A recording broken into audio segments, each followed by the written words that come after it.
All right, welcome everybody to the February Arcadia Book Club. Tonight we're going to discuss Sam by Allegra Goodman. So a coming of age story, not meant for young adults, but about a young adult. So let's see what everybody. Wait.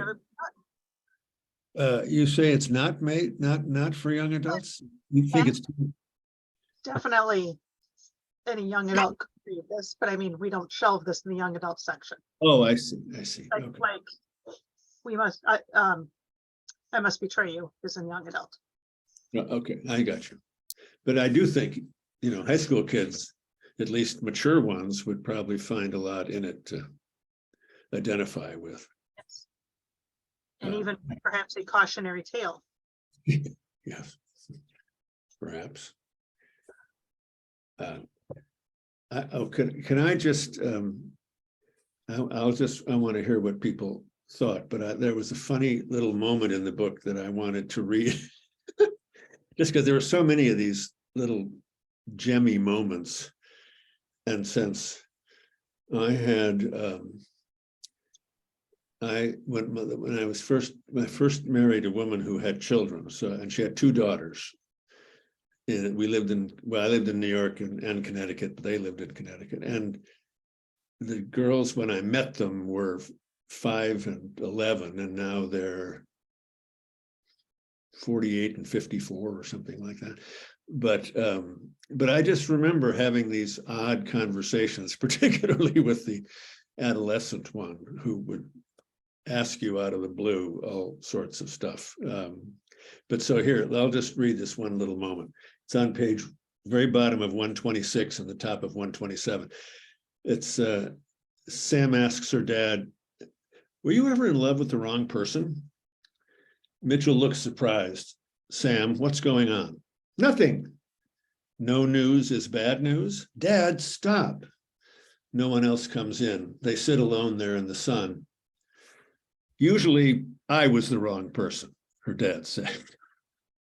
I just think, I mean, say what you will about Mitchell. He was a handful, but I loved his sense of humor, let's put it that way, and his honesty, which was because he was clearly the wrong one in his relationship with her mom. So, okay. Who wants to start with a thought or two? Well, I can go ahead and start. You're usually the starter, Mary Pat. So you. Yeah, I know it says under my name. So, since I love this group, and I would never lie to this group. I mean, I wouldn't lie to anyone. That sounds really awful. Anyway, I had to force myself. No offense to Nancy, who picked the book. I had to force myself through the first 2/3 of the book. I mean, it was fine, but I kept kind of asking myself, I'd read a little bit and I'd put it down, and then Andy'd look at me and he'd go, "You're not really liking that book, are you?" Since I wasn't attacking it. I said, "Well, not really." And I was kind of going, why are we reading this book? I mean, it's not an awful book, but I couldn't quite figure out, okay, I'll have to see what everybody has to say about this. Well, I got to the final approximately 100 pages. It's where it gets to the section called Woods.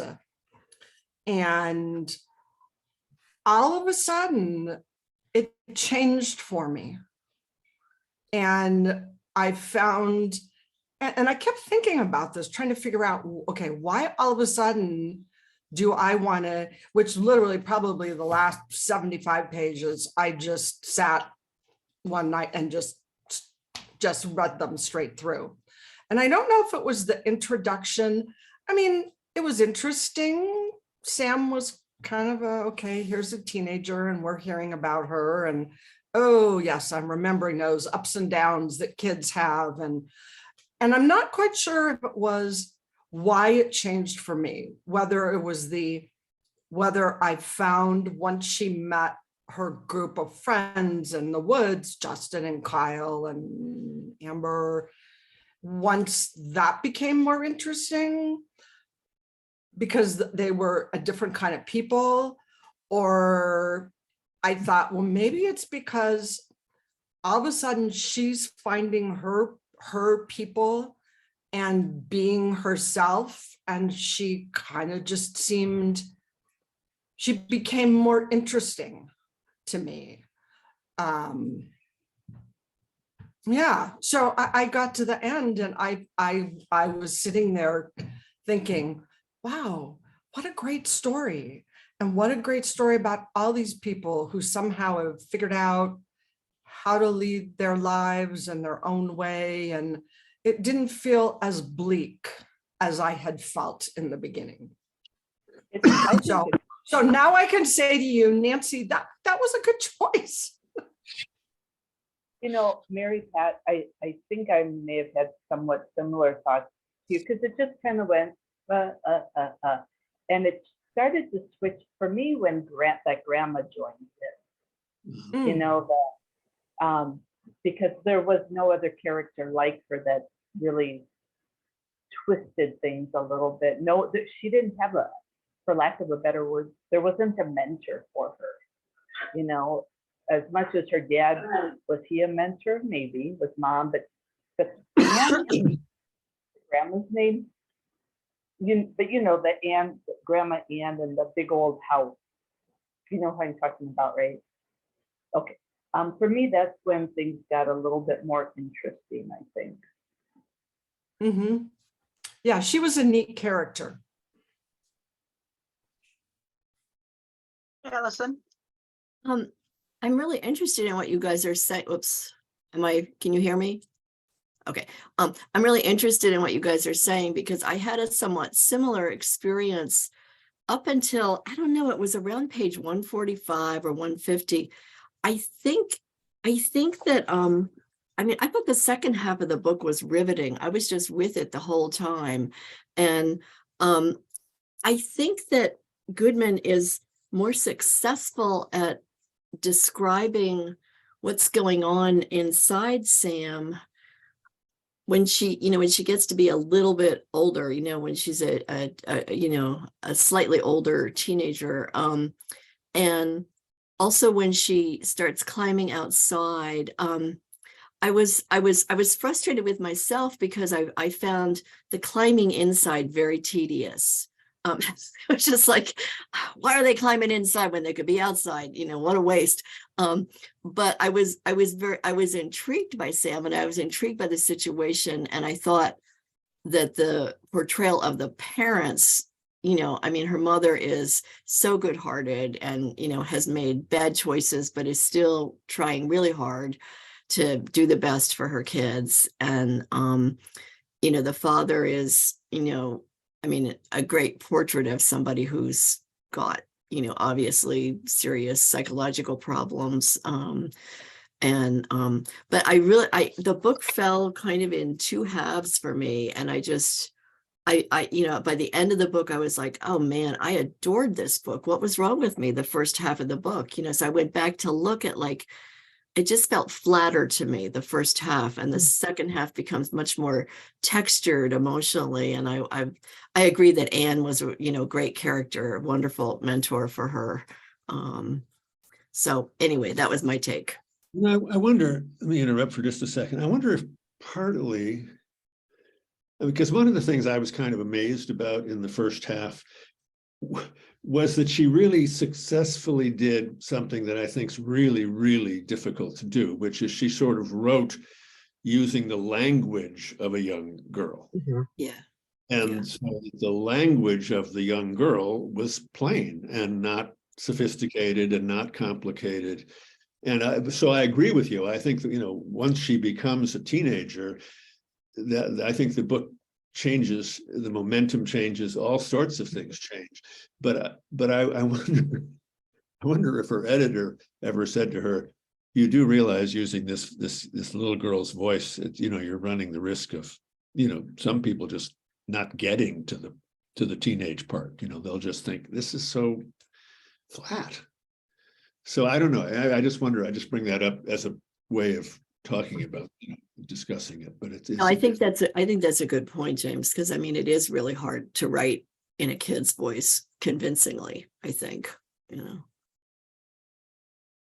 Adele, did you want to say something? Yeah, I didn't get around to getting the actual book, so I was listening to it as an audio book, and I have to admit, full disclosure here, I didn't finish it because hearing the book, the narrator did the young voice just fine, and it was just kind of like, oh my God, I can't listen to this. I had too much of it as a stepmom to two teenagers. So whoever did the narration for the book was fantastic, and now Nancy, I will go back and finish it, listening to it.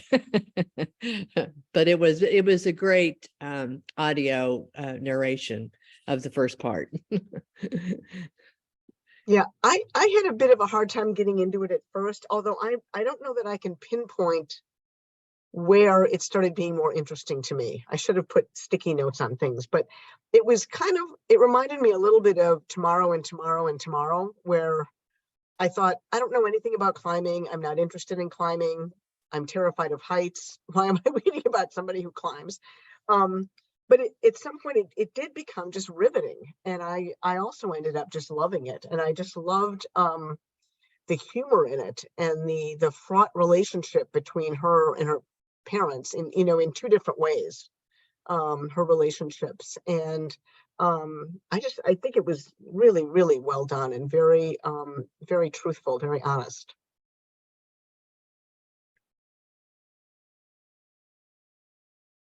It is. I'll just butt in one more time. One of the things I liked most about Courtney was that she was such an earnest, engaged mom, cared so much about her kids and her kids not doing what she, making better choices. And I think I can guarantee that we all know someone who is that person who also has made terrible choices with love relationships, and she ended up with 2 living results from her terrible relationships. But it's just so interesting how people, it's in its own sneaky way. I think the book is really, really beautiful about the mysterious ways that we get attracted to people and why we get attracted to the people we get attracted to. And sometimes even when we know this person's a disaster or we shouldn't do it, half the time we do it anyway. And it's just, I really thought, I loved that. And I admired Courtney so much. And at the same time, because my first wife was something of a nudge like that with her daughters, I know how hard that can be on the girls, on Sam, hearing the same advice over and over, and her mom being so frightened of her, not having a life. And Sam, when she's young, in the first third of the book, taking everything literally, so that she feels like she's going to have to borrow someone's leaf blower, and she's going to have to live in somebody else's house, and if she doesn't go to school, and she can't quite get what that really means and what her mother's really saying. She's just taking what her mother says exactly at face value. But it's I just thought, oh God, these and now Mitchell you could sort of see the charm of Mitchell. If you're in college and you met somebody like Mitchell and he was funny and unusual and, but boy, the second guy, that was a hard one to sort of wade through. But okay, I'm shutting up again now. Goodbye. Courtney was and James, was what you were saying, it made me think of something I kind of thought about at one point in the book. It's kind of like going to I started thinking about, first I was getting real frustrated with Courtney. And then I thought to myself, okay, I'm going to look at her.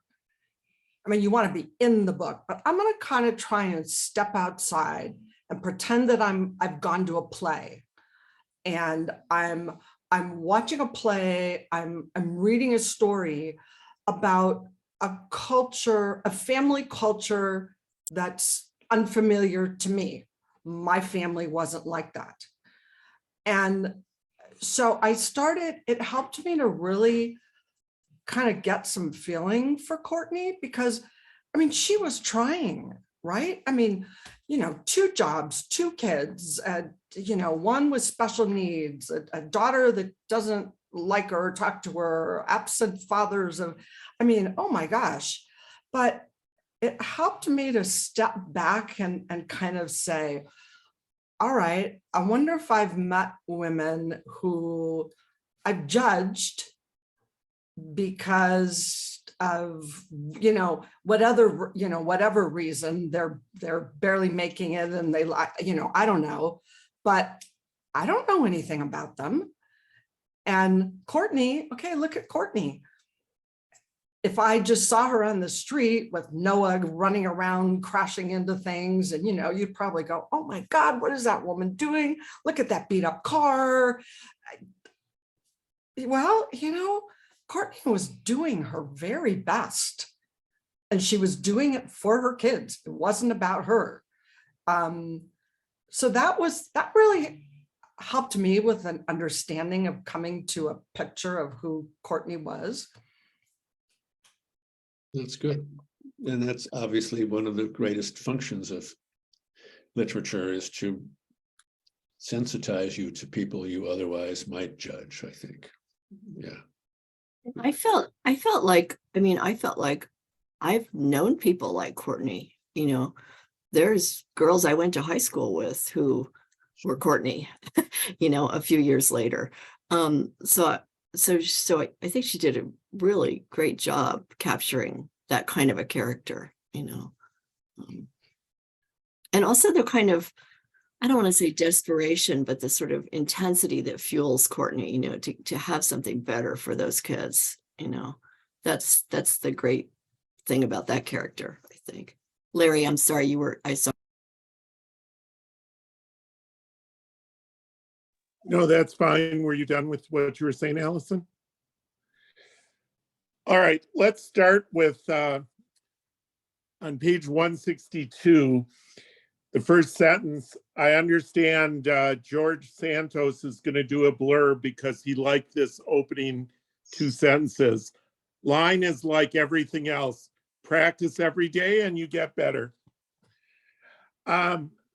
My reading of the book was greatly informed by my teaching 8th grade language arts for 30 years, because I had a lot of students like Sam and Noah and mothers like Courtney. I felt similarly to what people said about the first half of the book. My issue was, oh, come on, another horrible, terrible thing is going to happen to her. It's like, oh, she meets Corey. He's not a terrible person. But then when she's thinking about sleeping with him, I'm like, don't sleep with him. Come on, don't. You knew that was just going to be bad. And then I don't know how to pronounce the coach's name, Declan. Declan. Declan. I'm like, oh, come on. You're not going to sleep with inappropriate coach, age, everything else. And then, of course, she does. And I just felt the first half of the book, it's like in her whole 7 to 17, she doesn't have one halfway decent teacher who reaches out to her or tries to help her. And there's not, Corey was, I guess, the closest to another student who at least gave her a little positive reinforcement. But so I was at this conference and I'm like, I've got to read 50 pages a day or I'm not going to finish the book. And so I struggled with the first 150 pages because for those of you who are old enough, do you remember little Abner had the character with a black cloud over his head? That's what I felt like Joe Sam Blitzvik, was. What?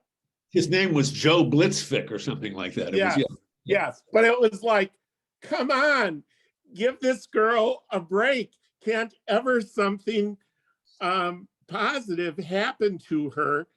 And so Sunday evening, I was going to read 50 pages and I had to read the last 150 pages in one sitting because I agree with those who said the last half of the book really took off, and those three people and the older woman who owned the house, it was almost like when the Wizard of Oz became in color. You just got out of the darkness and you were finally there were some characters that were not jerks, and that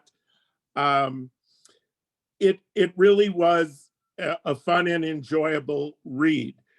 But the problems that I had after all these terrible things, this group of friends and the guy, Kyle, that I still think she should end up with, although that seems very doubtful, they were like too good to be true after all the terrible people, and she just kind of wandered into them. And I really liked the character of Mitchell and what they were trying to show about alcoholism and stuff, but I felt like I didn't like that he died off stage, and that, you know, he died without her ever giving him a chance when he was obviously struggling so hard. And the mother, Courtney, I just wanted to drag to Waukesha and introduce her to Parents' Place, because she needed a parenting class so badly, because she was sincere, she was doing everything, but she didn't have the skill set. And then that one boyfriend who was abusing everyone was so terrible. The scene where he got beat up was good in a weird way. I'm not in favor of violence, but you're like, well, something should happen to him. And I was mad that nothing bad happened to Declan, because, I mean, frankly, he was committing rape, even though it was consensual. So I actually did enjoy the book. I think she is a very good writer. The study that came out this week that showed a ridiculous large number of teenage girls have mental health issues seemed to dovetail. It's like, oh, this is the book that goes on with, that accompanies the new mental health study of teenage girls that are going down the tubes.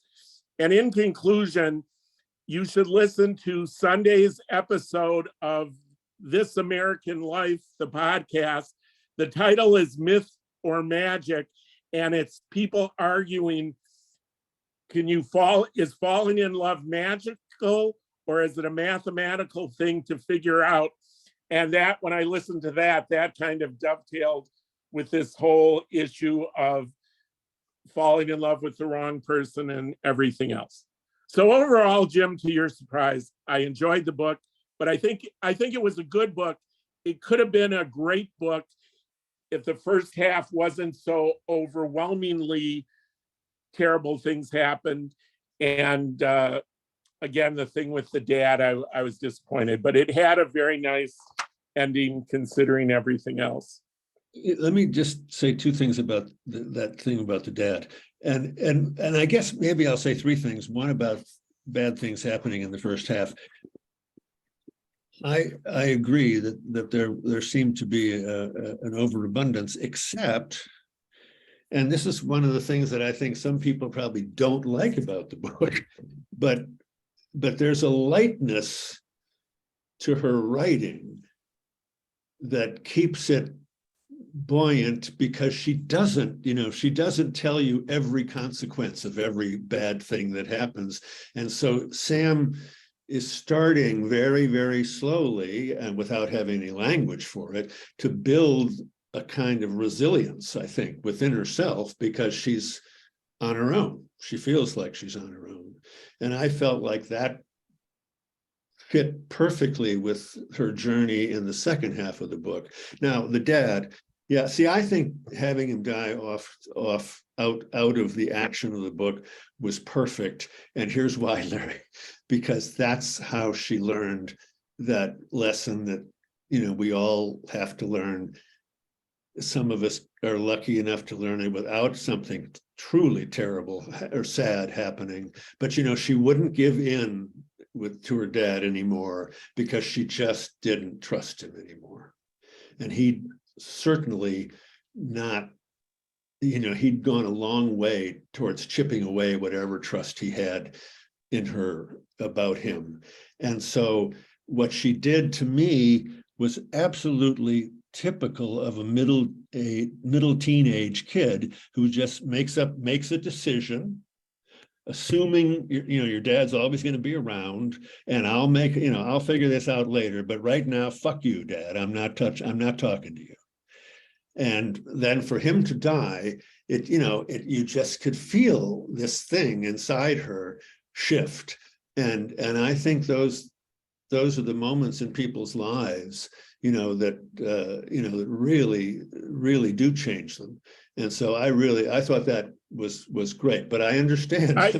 Jim, I don't disagree with you. I just wanted one little positive scene between her and her dad before he died. And I like that the things he said to her, finally, she started remembering that he did actually say a lot of wise and interesting things. She wasn't at a place where she could process it or understand it. But I felt so bad for him. He tried so hard. Just give us one little morsel because they didn't have a positive interaction for years. And then he was dead. Yeah. No, I agree that would have been nice to have but I wouldn't want all of that to have been solved before he died. Yeah, so that's okay. Sorry, I'm shutting up.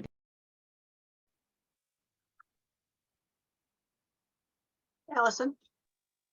I think about the father dying off stage and everything, and her making that decision. I mean, I watched my niece do that to my brother, and they didn't talk for years, and he died. I mean, it happens in the real world. It happens in life.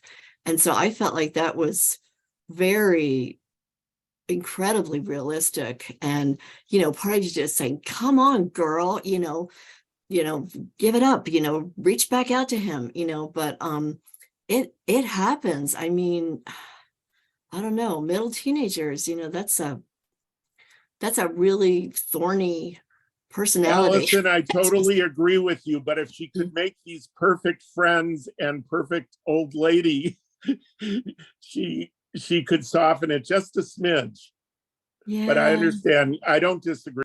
Yeah, but they're not her father. Well, and isn't it interesting that Sam was able to cut her dad off, but Courtney never does. She never, so it's like Sam really gets that self-protective shell starting to kick in, but Courtney does it. One thing, Larry, when you were talking about like, where's the good teacher in this girl's life? I would say, where's a good man? She had no male role model, no grandpa, no uncle, nothing. And what a life-changing event that would be, right? One other thing I couldn't help but thinking about as you were talking, Larry, and other people, is I don't know about the rest of you women, but I could have been a Courtney. Maybe Courtney got pregnant in high school. No, she was in college, but any teenager or any 20-year-old who suddenly unexpectedly is pregnant, and there you are. I become a Courtney if you don't have the good, unconditional love from your own mom, which Courtney didn't have. And apparently, you know, she had some of her own struggles, but I thought that was one amazing mom. She did the very best she could because she didn't have a whole lot there and she never gave up. So I think there are thousands of Sams in this country, unfortunately. And I think that having Mitchell die off stage, basically, allows Sam to have kind of some magical thinking about him, that he's gone for long periods and then he comes back. So, you know, there may be some way where she feels like he's still around, even though she knows he's dead, but you know, he can kind of reappear to her as he does at the very end. You know, she's doing that climb for her dad.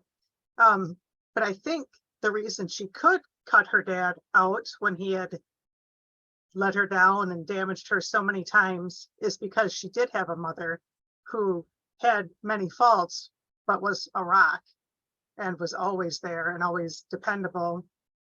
Even if she was always, you know, go to college. But I can't remember if I saw this interview or if you told me about it, James, but Allegra Goodman has 3 teenagers. She has 2 boys that are like her, that are quiet and just read. And then she has this daughter who was not interested in reading and was a climber. And so that's kind of where this comes from. And I think that's how she also has the conversations between the mother and kids are so realistic. The part where Courtney's like, it's okay to be sad. And Sam says, thank you. You know, that's totally like what a smart ass teenager would do back to her mom. You know, it's such a realistic conversation, but I just, the end, it was so vibrant to me because I could just picture this happening like at Governor Dodge, where this group of friends is hanging out and then they sit down to have pizza and she just keeps going and going and going. They're not even paying attention to her anymore. All of a sudden she's made it. She's up top. And to her, it's like, okay, I did it. It wasn't that big of a deal. Everybody else is like, why didn't I take a picture? And to her, it was the process. It was, I try again. I fell down, I try again. So I think even if Mitchell did horrible things as a dad, he also was very encouraging to her. And she became so strong because of having to fall down and get back up, and, you know, literally and metaphorically.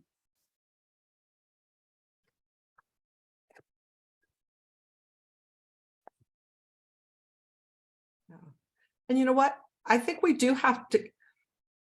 Mitchell, in his own way, tried. Yeah. I agree. He did. I spent most of, or half of 3/4 of, I guess, my adult life with a sort of a friend who was close in my 20s, and then he became more and more peripheral. But yeah, he was Mitchell to a T. You know, he was funny and unusual and utterly undependable. And his 2 boys, he's now dead. He died of alcoholism, but you know, and I just had lunch yesterday with his well, they were long divorced before he died, but with the mom of the 2 boys. And you know, she said the boys, he's been dead for close to 10 years, and they'd been estranged from him for maybe 8 years before that, but she said both of the boys still struggle with the way he behaved. And because he was so undependable, you know, he would say he was going to do something and just wouldn't do it. And then on the 10th time, he would actually do it, and they'd be so shocked that they wouldn't, you know, it was, yeah. So, I mean, I like her. I love her writing, and Cookbook Collector is my favorite book of hers. But I think she has a very strong ability to understand people who aren't quite well, but who might be perfectly charming. And they're the sort of people you meet and you look back 6 months later and think, gee, if I'd just gone to the bathroom in the bar and then slipped out the back door, I wouldn't have had to live these last 6 months with this crazy son of a gun, you know. But it just, you know, if life were tidy, we wouldn't have a book club because we wouldn't need to have books to figure out why we're the way we are. James, But- what is that book that you referenced that you guys did in your first book discussion about? Is it similar or very different to this book? It's basically, and speaking of that, Larry, it's funny because you mentioned what happened to you with reading the thing. Yeah. The book. It's a contemporary telling. It was written in 2011, and it's basically Sense and Sensibility. Okay. But set from 1998 to 2004. It's two sisters, one of whom, you know, the sense what, you know, she's running her own startup. You know, it's the first startup boom. You know, the late 90s and into the early aughts, when you know there were all the startup companies happening. She lives out here. I'm in California, remember, and she runs her own company. And the sister, no, I'm sorry, she living in California too? Yeah, she's in California. They're both in California. And the younger sister, she's the older sister. The younger sister kind of dropped out of college, and she's working in, and this may be one of the reasons I liked it so much. She's working in a sort of used and antique bookstore owned by this eccentric guy in Berkeley. And the two of, you know, and so the two sisters are kind of always bouncing off each other and frustrated with each other. And so it's, you know, it's that story. But Larry, when, you know, we had just opened the store, and we were about to open the store, and I was in London seeing some plays, and I was going to direct The Tempest at APT that summer. And I got on the plane in London. I had read 40 pages of the book, and I was going to spend 8 hours of this long flight back to Chicago doing all this prep work for The Tempest. And I looked at the first scene of The Tempest, and I read it, and I thought, you know, maybe I'll just read one chapter of The Cookbook Collector, just to get my mind, just to free my mind from Shakespeare. And I put the Shakespeare away, opened The Cookbook Collector, and as the wheels touched down in Chicago 8 hours later, I finished the book. I just read it straight through. I could not stop reading it. And the story is beautiful. It's smart. It incorporates the world in ways that are both funny and heartbreaking. But it's the 4 or 5 principal characters are so good, and the two sisters are so, you know, just really richly drawn. And they were in their 20s. You know, the girls are in their 20s in the book. Yeah. So anyway, that's a really good book. We always have a what? Author? I'm sorry, James. It's the same. Allegra? Yeah, the same woman who wrote Sam. Oh, thank you. Yeah. Yeah, we always have a copy, because whenever I see a kind of some young woman in her 20s comes into the store and she happens to say, I'm looking for a novel to read, but I'm not quite sure what to read. And I just say, did you ever read Sense and Sensibility? And she might say yes or no, or she'd say, yeah, I know about it, but I've never read it. And I said, here, read this, and then you'll go back to Sense and Sensibility and read it later. It's just, so it's James, that's funny that you said it, because the students that I had who were like Sam and Noah, I was convinced if I could find the right book or the right author to reach them, that was, to me, trying to get them to become readers was the solution to get out of being 13 and 14, because no one ever says, boy, I wish I was 13 or 14 again, because it's such a terrible age for the boys who are so immature and the girls who are like 2 years older in maturity, but who can be very mean. So it often didn't work, but with the right kid and the right book and author, and that's what I wanted to happen to both Sam and Noah. That it's like there's got to be a good bookstore or a librarian or a teacher or something. It was like they moved schools. It was just, I mean, in the end, I felt like it was Kyle and Anne that helped give her the direction. Before I forget, I want to share my favorite paragraph in the book. It's on page 95, the last paragraph of that chapter. Jen and Courtney think hair and makeup and cute shirts will make a difference. They think a haircut changes you, but haircuts are like magic.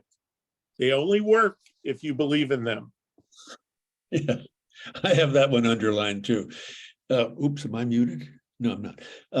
But yeah, I agree with you, Larry. I mean, you know, as you know, I spent my 20s teaching high school dropouts, and the ones where I could see some kid just brain explode when they read the right book. I just thought, okay, that's there. I just gave a gift that's going to last their whole life. You know, it just, yeah, it's hard. It's really hard.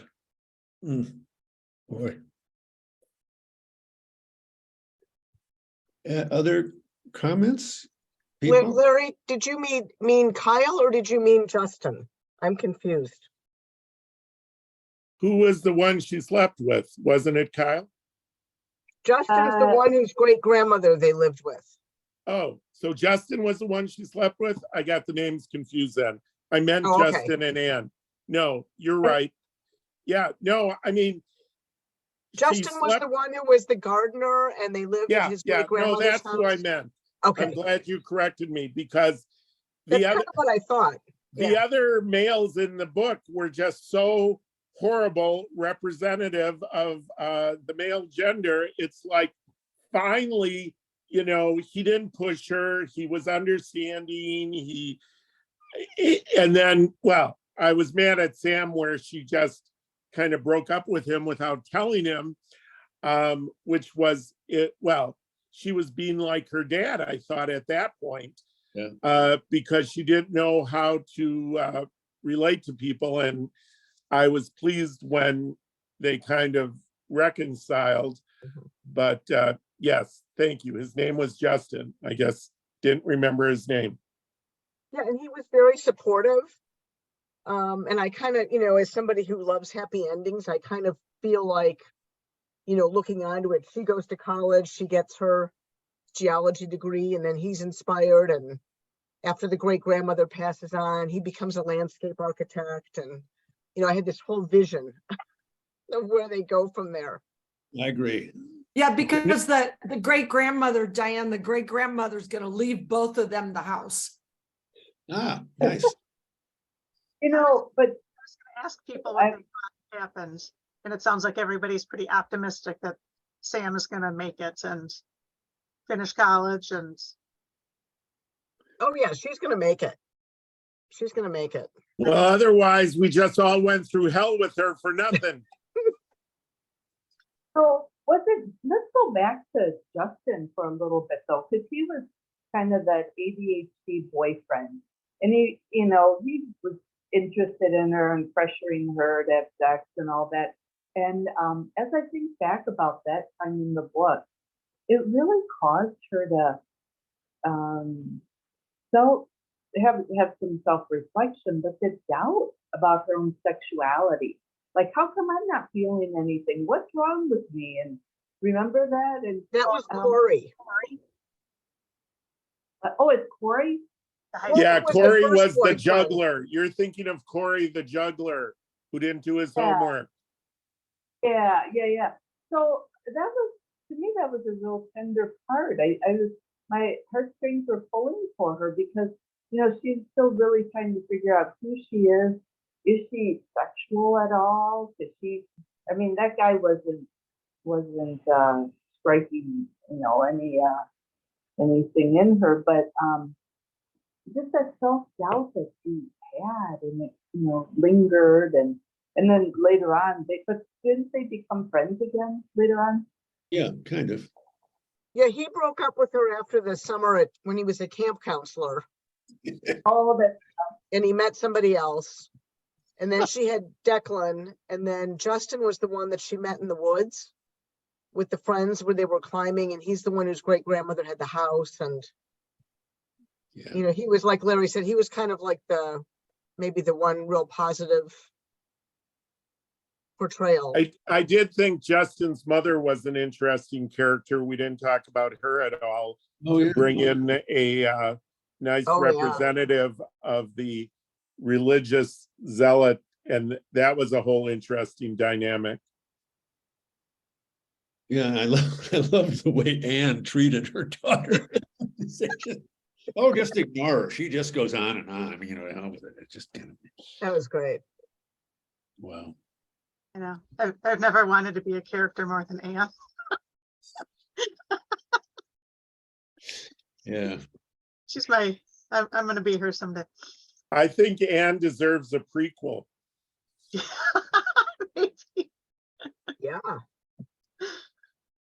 People do that, that's for sure. You know, they realize, oh yeah, this character is so rich, I should give her a book. Yeah. My office mate Natalie said the same thing. Oh, did she? Yes. She said, guess which character I liked the best? I said, Anne. Yeah. Wow. So let me just go back to that one thing I mentioned before that some people complain about in the book, which is that the bad things that happen or the potential things that could happen somehow they don't feel that they're devastating enough. It's sort of, you know, that she sort of skates, Allegra Goodman allows Sam to kind of skate around them, some of the things. Did any of you feel that as you were reading? Feeling like, you know, oh, this would have just stopped her in her track. I mean, she just would have fallen apart completely, or, you know, and she, or like when her father dies, as an example. Because the way that Allegra Goodman treats Mitchell, meaning she never really tells you exactly what his, you know, whether it's drugs and alcohol, is it, you know, what are the things that are combining to, you know, and all she, you know, she says that at the end, when he dies of an overdose, or at least it's certainly strongly implied that's what killed him. But, you know, you just wonder, and I would just wonder, I mean, because I didn't feel that. In fact, I felt like that allowed the book to have a, you know, a kind of accessibility that, you know, to go back to what you were saying, Larry, you know, about how the first half you'd have felt like it was all bad news. And I feel like if she'd gone any further with, you know, with the kind of ways that lives and families can truly unravel and fall apart and end up with, I mean, absolutely nothing.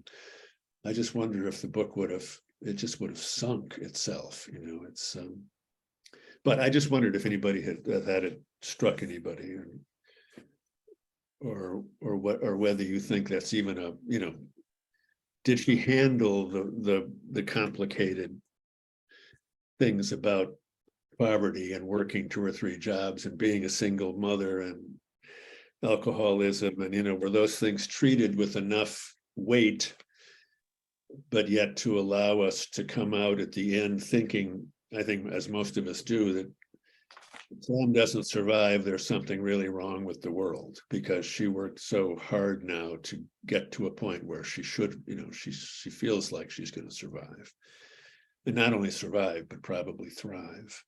Where was the book taking place? I don't remember. Just north of Boston. Okay, so another thing that was going through my mind is, isn't there like the Women's Center in Waukesha that runs a shelter for battered women and offers economic counseling? I was just like, get this woman some help. It's like, Oh, I'm sure there are. No, I know. It would have ruined the book if she would have gotten help or whatever, but it was just, I don't know, maybe because I'm involved in government and stuff, and working with people and organizations to help people. It's like, would somebody help this mother? Would somebody help these kids? And it was like up to Anne and Justin at the end. Well, okay, she did have the one good geology professor. I did like him. Finally, she had a good teacher, but she came so close to just sticking with accounting. And if there was one career which would have been the worst career of all time for Sam, it would have been accounting. I mean, that was clear from the beginning, but to please her mother, after all her mother had sacrificed, she came so close to making a terrible life decision for her if she had gone that route. Yeah, well, I can speak personally to that, Larry, about a teacher that which is that when I was in college, because my father was a very successful businessman, as a way of thanking him for paying for my college, I was a joint double major in history and economics. And I had zero interest in economics. And finally, I did a course in microeconomic theory. It's like the fourth course I'd taken in the econ major. And at the end of the course, the professor, who was this hallowed guy on campus, called me in and he said, "How come you're in economics?" And I told him. And he said, "You know what? Your final exam was fascinating because there wasn't a single thing wrong with your exam and there wasn't a single thing right about it." And then he looked me right in the eye and he said, "I think you should get out of it. You should drop this major. This is not for you." And I said, "Call my father." And he said, "Sorry, pal, that's your problem, not mine. I'm just giving you the news that you shouldn't be in economics." And Nancy can attest to the fact that I'm the worst business person in the history of the world, but I'm a nice guy. So, whatever. So did you drop it or did you complete the double major? I switched to drama. And it's been uphill ever since. Absolutely. I know I started at the top and I've been working my way down ever since, Larry. But no, then I did a double major in history and drama. I didn't quite finish the drama bits, but I did, act a little and took some classes, and sure hell it was a lot more fun than economics, I'll tell you that. But it was that teacher. I mean, he really just had he went an extra step to say, "You seem like a real bright guy. You don't have a mind for this stuff. So you should do something else." Good for him. Any other comments? Karen? Yes. I just wondered if you had anything to say. That's the only. Well, actually, I was just thinking about in my other book club this month, we read a book about mountain climbing. So it's actually an interestingly themed book, and it's a memoir, it's nonfiction. And it's about a woman who she has climbed more of the highest peaks. I guess there's 14 highest peaks in the world, and she's climbed more of them than any other woman has. Now she died in a mountain climbing accident in 2006. But it in many ways, there were some parallels, interesting enough, to this, to Sam, in that this woman, whose name is Chris, she was an engineer at Lockheed and got into mountain climbing as a hobby and whatever, and realized that this was her passion, this was her thing, and left that job and figured out how to make a living and how to do what she loved. And it was just such an interesting sort of thing to see that, and she was from Appleton, Wisconsin. So she's this kind of normal, everyday person who has this incredible life because she did follow her dreams and did follow her. She didn't even know those were her dreams when studying engineering. I mean, she was just starting to get into all of that. And it was just a very interesting sort of parallel in some ways to sort of like what I thought maybe Sam might be in an adult life as she went on, you know, that she What's the found name of the her. book? It's called Edge of the Map. Oh, okay. And it's yeah, it's really an interesting Cool. book that and this climber Chris actually ends up dying in the Tibetan plateau area of it's really kind of an interesting. That's taken a lot of people. That area. Yeah. But I would say I'm probably one of the few people, it sounds like, who actually liked Sam from the liked the book from the beginning. And I read it in one sitting. I just read it all Sunday afternoon before the Super Bowl. That's what I did. I read this book. So it was really, I just was so, very taken with it. So, and with these characters, and devastated by that passage where she talks about how her father's death has affected her. I mean, well, she's not, you know, it's in third person, but it's all about how she should have made up with him. She should have done that. And now she can't. And she sounds devastated, or it seems to me that she's completely devastated, but what an important lesson. Yeah. I just happened to be at that page when you said that. It's the last two paragraphs on page 197. If you guys should go back and look at those two paragraphs. It's really, boy, it is really potent. Okay, well, I guess it's 7 o'clock. I can see She treated him like he was dead. Oh my God, it's just amazing. Yeah. Okay, guys, well. On that happy note. I'm about to inflict some more trauma on you. Okay, next month on, I wrote it down here, March 15th, we're going to read The School for Good Mothers by Jessamine Chan. I think I talked about this one during our favorite books of 2022. And it's in paperback, yay. Paperback. Okay, I'll read you the blurb I wrote about it. Frida Lou is crippled by exhaustion, physically, mentally, and emotionally. Her husband has left her for an Instagram influencer Pilates instructor and talked her into a no-fault, no child support agreement on his way out the door.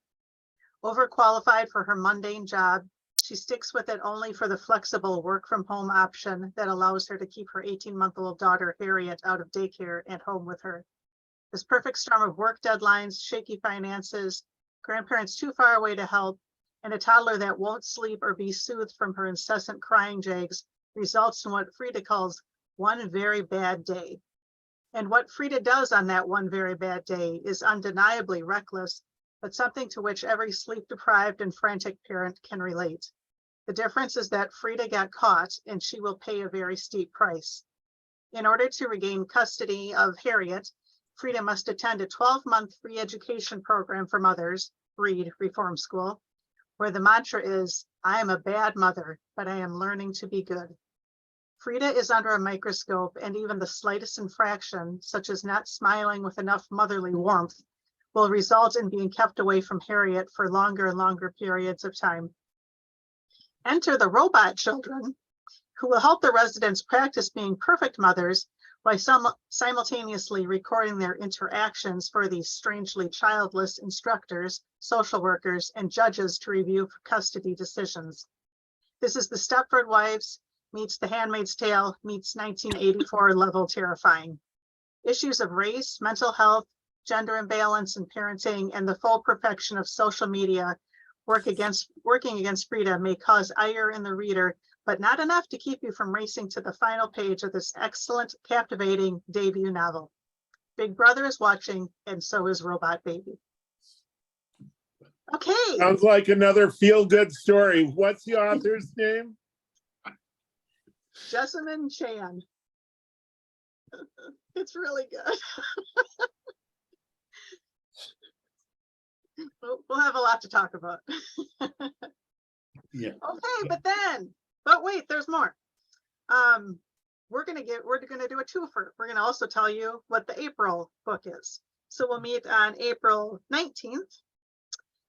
And this is gonna be The Half-Known Life in Search of Paradise by Kiko Iyer. Did I say that right? Is it Iyer? Iyer? So James is halfway through this. Yeah, it's a really unusual book, and what I've read about it and heard from a couple of friends is that it just keeps kind of expanding both inward and outward as it goes. He's a famous he wrote travel books early on, but in the last 10 years or so, he's kind of commingled that with writing about sort of an inner journey towards figuring out whatever paradise might be. But yeah, this really is a commingling of all of that. And I've read a number of his books before, and I've always liked him and admired him. So and we thought it's a sort of book we've never read in the book group. So it just felt like maybe it'd be, and particularly after the book that we're doing next month, we might need a sort of quiet antidote. And this is definitely that. James, it's The Half-Known Life of what? The Half-Known Life is the title, and then the subtitle is In Search of Paradise. And the author's name? Pico, Pico, Iyer, Iyer.